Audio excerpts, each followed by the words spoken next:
Good morning to each and everyone. This is Group 1 and we would be discussing the Ifugao and Kankanaey. All of the active members of Group 1 will be talking. So please listen carefully as we start reporting and do correct us if we were wrong at some points, or to clear anything about our report at the end of this video. So let's start. First, we'll be talking about the Ifugao.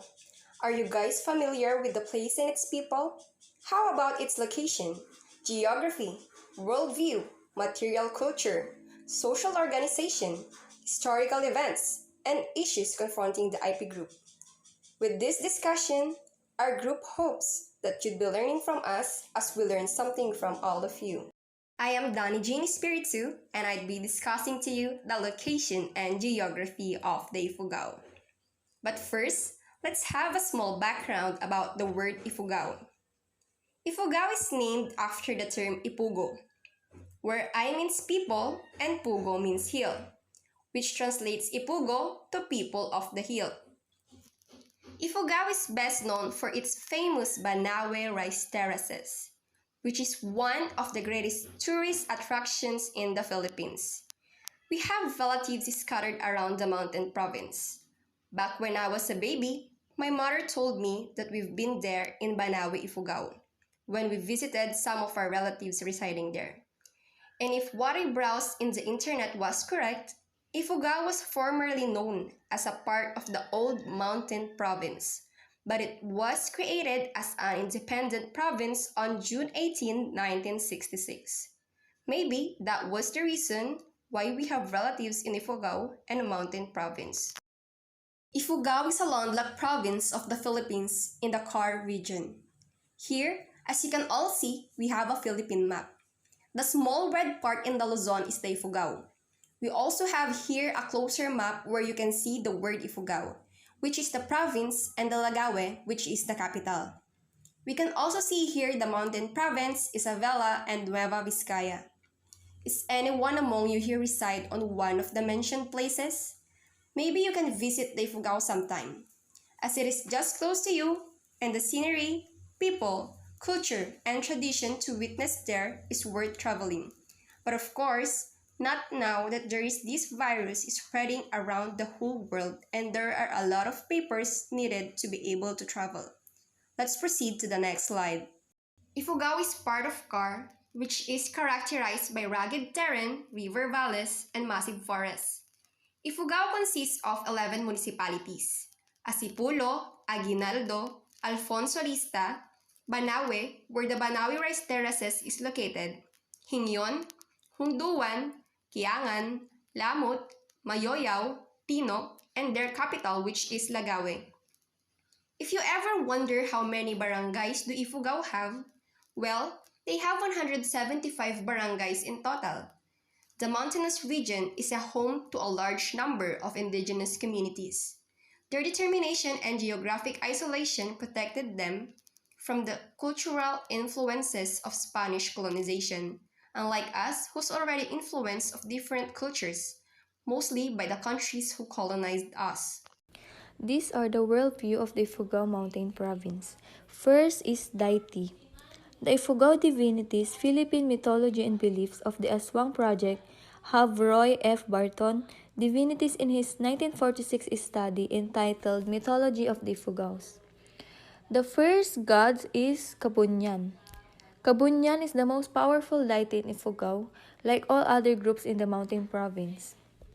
But there are also minor gods assisting Kabunyan in the performance of his work. The first god is Bulul. Bulul is the god of household. He guards the rice crop of the Ifugaos. Its structure represent actions of ancestors and are thought to gain power and wealth from the presence of the ancestral spirit. While the other one is Gatu. Gatu is the divinities of practical jokes. They were said to feast on the souls of the villagers, especially to the unborn. To a great extent, miscarriage among the Ifugao mothers were attributed to these deities.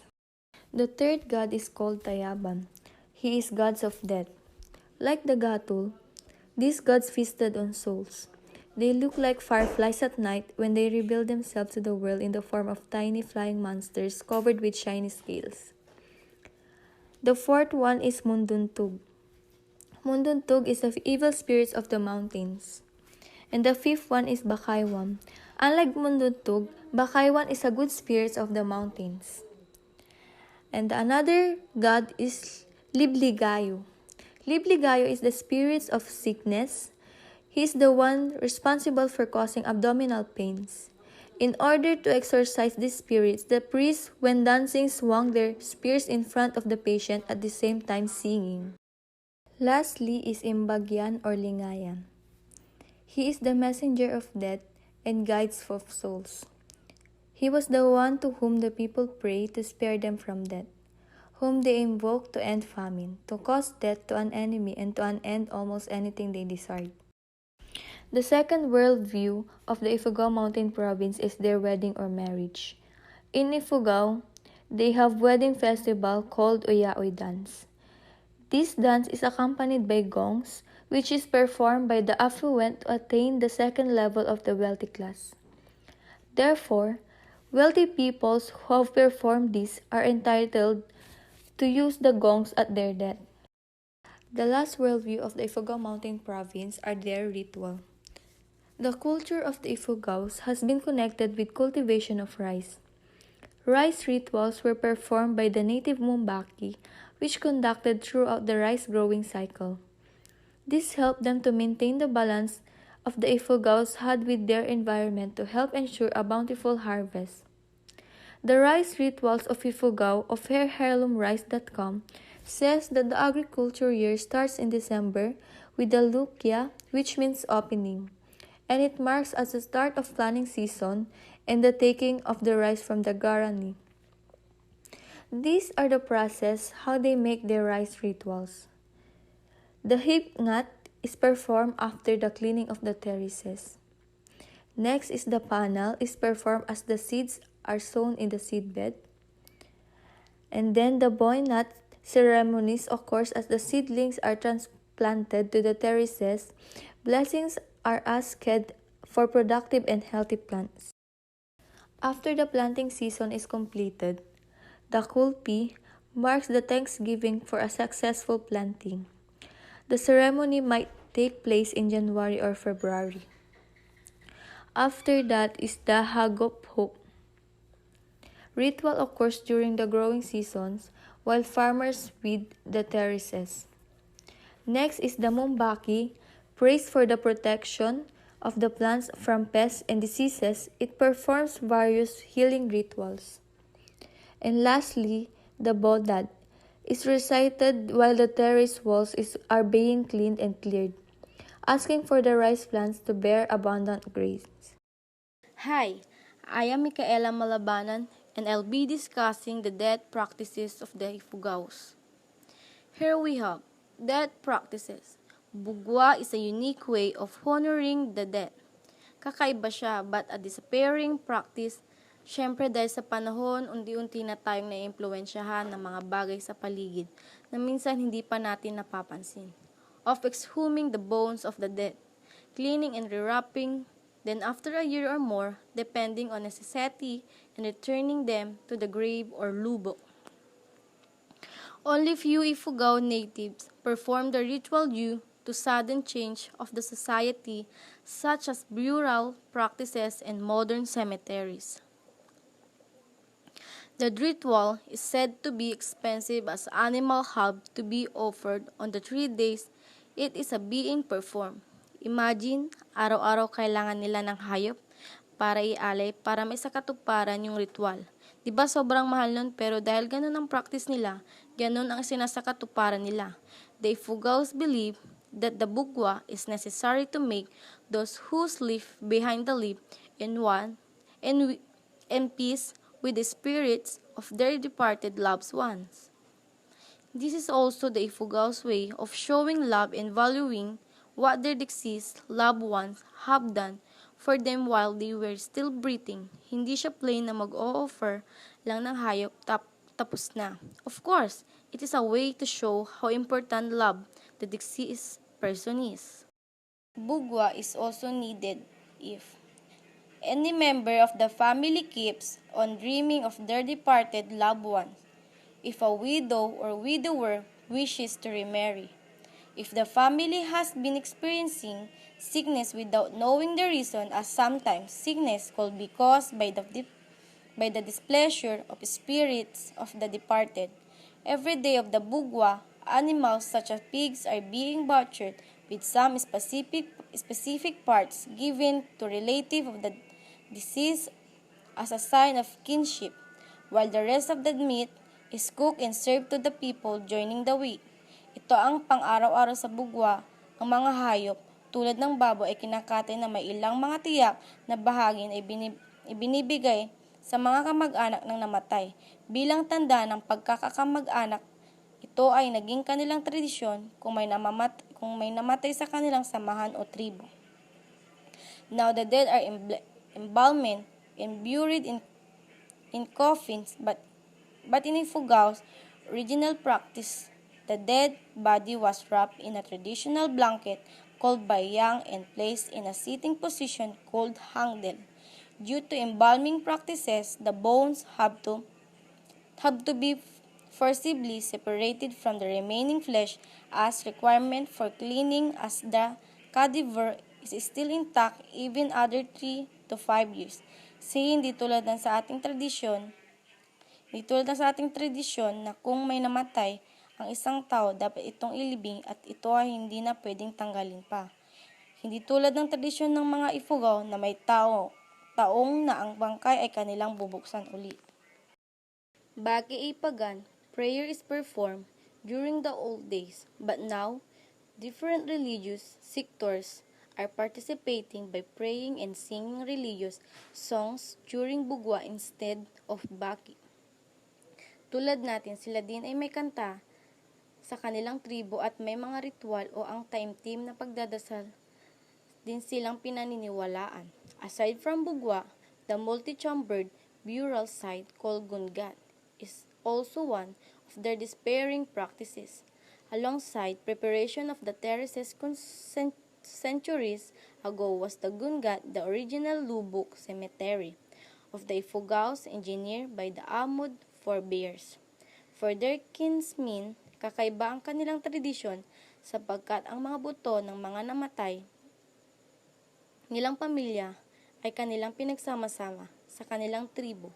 Meron ding mayaman na pwede nilang gawin ang mga gusto nila. Ganun man din, ang mga mahihirap na Ifugao ay ganito na lang ang kanilang ginagawa kung sila ay walang sapat na kakayanan bumili ng kanilang libingan. A typical gungat has a small entrance and tunnel leading to the burial chambers, each containing bones of the departed descendants with space enough for kinsmen of the family that owns the burial place. According to tradition, only kadangyan or wealthy families have the right to be buried in gungat, while the others or ordinary people will be buried near their abong or traditional house. May mga mayaman din dito na kayang bumili ng kanilang libingan, hindi tulad ng ordinaryong tao sa Ifugao. Material culture of Ifugaos. Ifugao culture revolves around rice, which was considered as a prestige crop. Harvest season calls for Thanksgiving feasts. We all know that Ifugaos are harvesting their crops, especially rice, in rice terraces, and it was their main source of income. Rice wine, rice cakes, and mama is what they normally eat when there is festivities and ritual activities. Mama is a mixture of several herbs, powdered snail shell, betel nut, ercoline, which is used as a chewing gum to Ifugaos. The livelihood of Ifugaos agricultural terracing and farming. Their social status is measured by the number of rice fields, heirlooms, golds, and carabos. The Kandangyan or Baknang were usually generous by nature. They often lend rice to their neighbors in time of food shortage and hardships in return for labor. Canoes is being held to exhibit the wealth of rich families. The house of Ifugaos is called Bale. The Bale is their traditional house. which has entrance with ladder, which is removed at night, so unwelcome visitors won't be able to enter the valley. The Ifugao Prestige Fest, Venture the Hagibi. For the elite and the Oyaoi, a fest for those immediately below the wealthiest. Ifugao cultures values kinship, family ties, religious and cultural beliefs.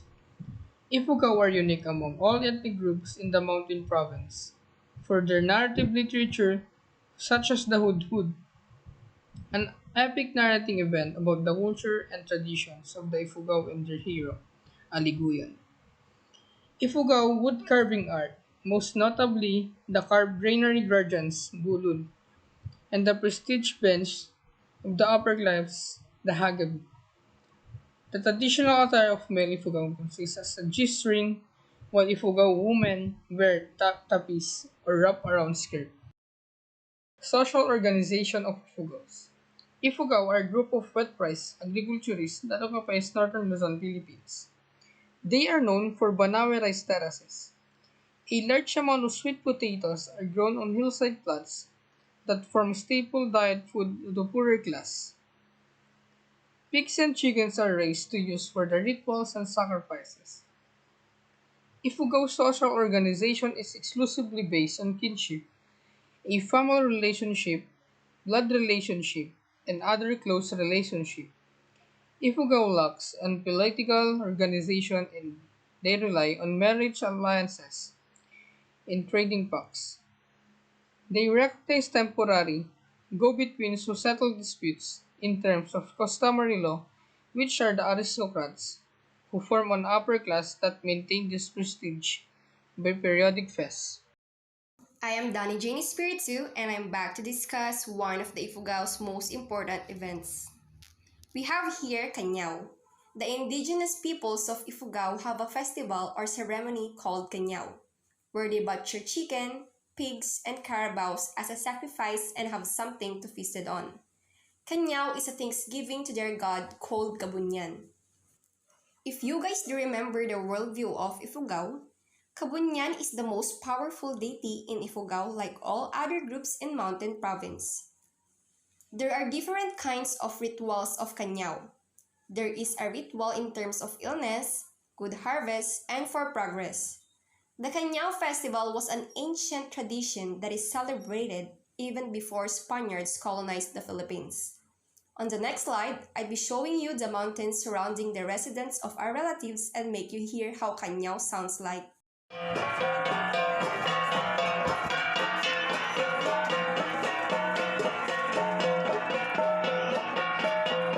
Imbaya Festival of Ifugaos. Imbaya is from the word baya, which means rice wine. Imbaya Festival is celebrated during the month of April, every 3 years, which is held to preserve and revive the rich, noble, colorful, and rich cultural heritage of Ifugaos. The festival showcases how wine is made, backstrap weaving, wood carving, catching greasy pigs, and ethnic games which date back to time of their forefathers, and musical performances using indigenous instruments. They are also have parade with street dancing where they showed their treasures and antiques. The festival is also their way to reunite and to be their relatives and friends, where they can bond with the different activities that the festival has. This event brings innate beauty of the rich Ifugao culture. Hi, I am Mikaella Malabanan. Yes, I'm here again, but now I'll be discussing the issues confronting the IP group. Here we have issues confronting the IP group, difficulties in saving the rice terraces on April 30, 2015. The Business Mirror.ph published, Ifugao faces difficulties in saving the rice terraces. In 2015, the local government unit faced a big problem in restoring the damaged rice terraces, which is part of a 1,607-hectare the heritage site. It needs 65 million to restore the 332 hectares, and so the Department of the Agriculture allocated 20 million to begin the restoration of the damaged portions. They initially requested funding for the restoration from former President Gloria Arroyo, but the roads were her priority projects by that time. Ang kanilang pamahalaan ay dumaan sa malaking problema tulad ng nasirang mga source of economic ng kanilang lugar. Naglaan sila ng 20 million upang buhayin ulit ang mga sirang palayan at iba pa. The program to restore the rice terraces, which cost millions of pesos, is a short-term solution. The long-term solution is to encourage the young generation to go back into the farming, which is far from being possible, especially when they graduated from college and find a work outside their communities. The former Banawe Mayor Jerry Dalipog said the intervention of different organizations, government and non-government, is not enough to save the Banawe rice terraces, and the only solution is for the younger Ifugao generation to return the agriculture. At ayun na nga, ayon sa kanilang mayor, ang tanging pag-asa lang ng pagbalik ng kanilang mga palay ang mga sumusunod na henerasyon. Ito ay ang mag-aral na dapat sila ng manguna sa agriculture sa kanilang lugar. Vanishing culture, vanishing varieties and breeds. The local management of the rice terraces had been influenced by the culture, ingrained in the customary laws, based and taboos and costume handed down from one generation to other. In recent times, most of these taboos and costumes are not being respected and have lost their relevance to contemporary Ifugaos. Ifugao elders are supposedly the guardians of age-old tradition, holding symbolic power and authority for the transfer, observance, and preservation of culture. As a result, many Ifugaos refrain from practicing ritual sacrifices. Hindi pa rin sila tumigil para maibalik ang kanilang mga pinagkukuhanan ng kanilang makakain tulad ng bigas. On the other hand, old plant varieties and animal breeds are getting extinct, being replaced by the new ones. New rice varieties have been used in the rice terraces and have shown promising results of enhancing food and incoming security of farmers. At dito na nga tuluyang nawalan ang yaman ng kanilang lugar, naubos at hindi na tuloy ang ganda ng takbo ng kanilang ekonomiya. Pero hindi dito natatapos ang kanilang pag-asa. However, the shift to modern animal breeds such as those associated with backyard piggery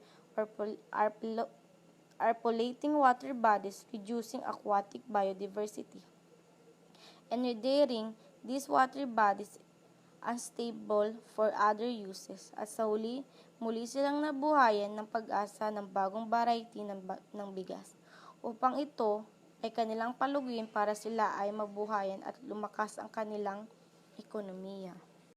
I am Dani Espiritu, who's back again to talk about the third issue confronting the IP group, which is the shift in economic activities and out-migration.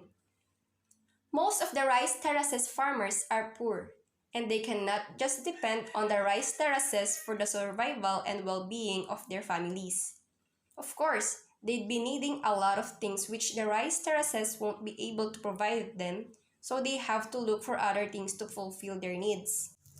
The lack of opportunities for agricultural expansion are forcing the local farmers to shift economic activities in the handicraft and weaving industry.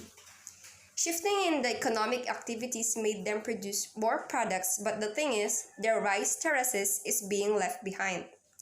The tourism industry is opening up bigger income for those in the business sector, but the revenues created by tourism failed to trickle down to the farming sector that sustained the rice terraces.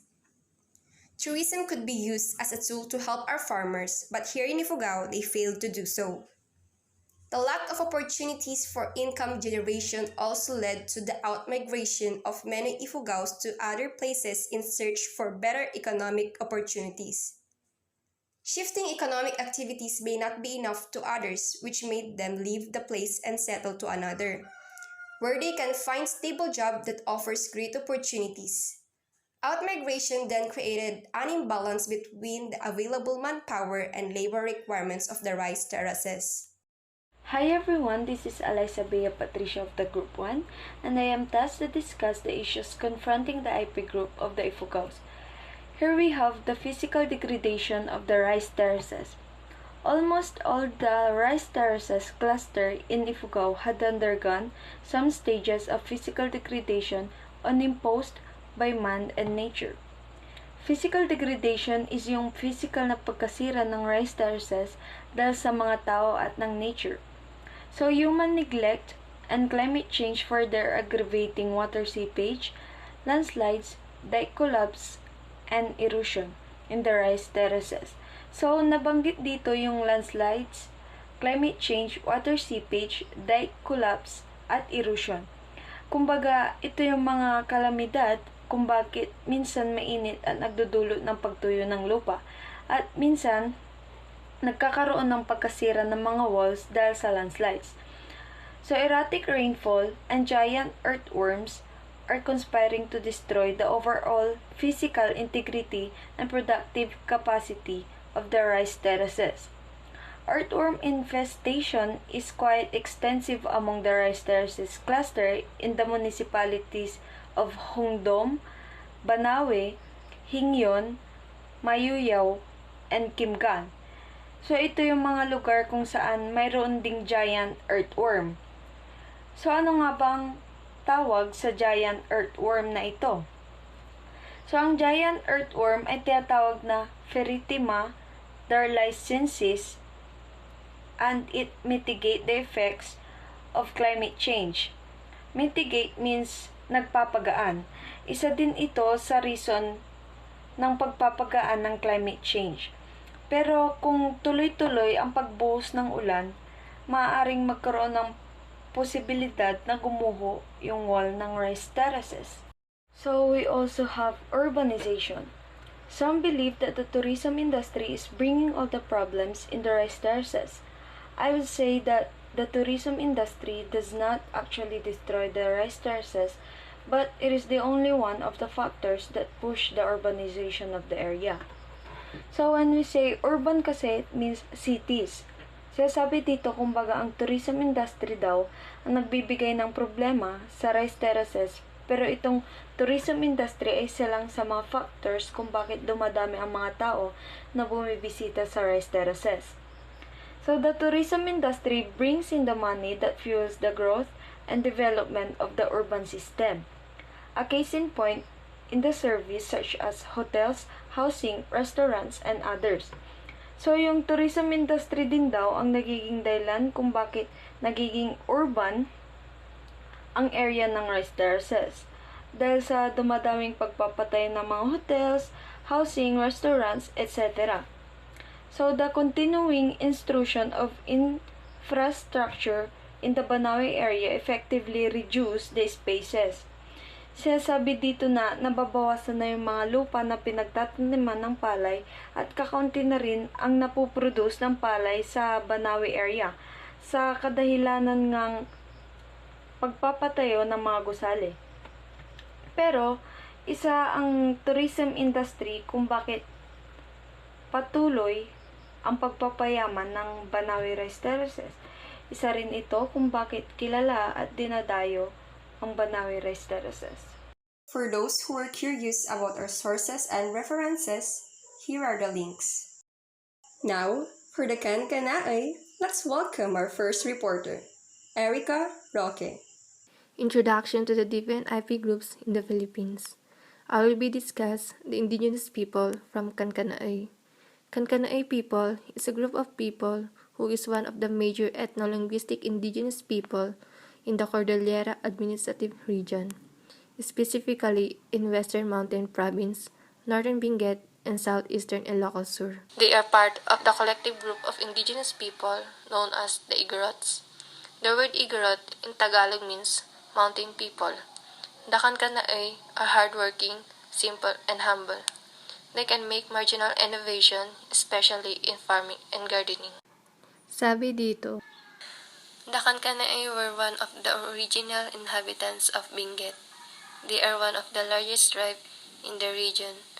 Why Kankanai part of collective groups of indigenous people known as Igorot? Dahil kung ating pagmamasdan, parehas ito sa kultura, pananamit, at lugar kung saan sila ay nakatira. And they are the people in the field of agriculture. Kankanaey traditions in Burias, which they called hanging coffins. The hanging coffins, the purpose of suspending the coffins from the rock on the mountain is to bring the deceased closer to heaven. Hinahang ang mga labi ng mahal nila sa buhay. Naniniwala sila that the younger generation will benefit spiritually from the success of the burial. And why they are doing these traditions? They will just tell you that the main reason is for safekeeping. Yes, to keep coffins away from animals and other destructive agents. Marriage. The Kankanai are similar to the Ivaloi.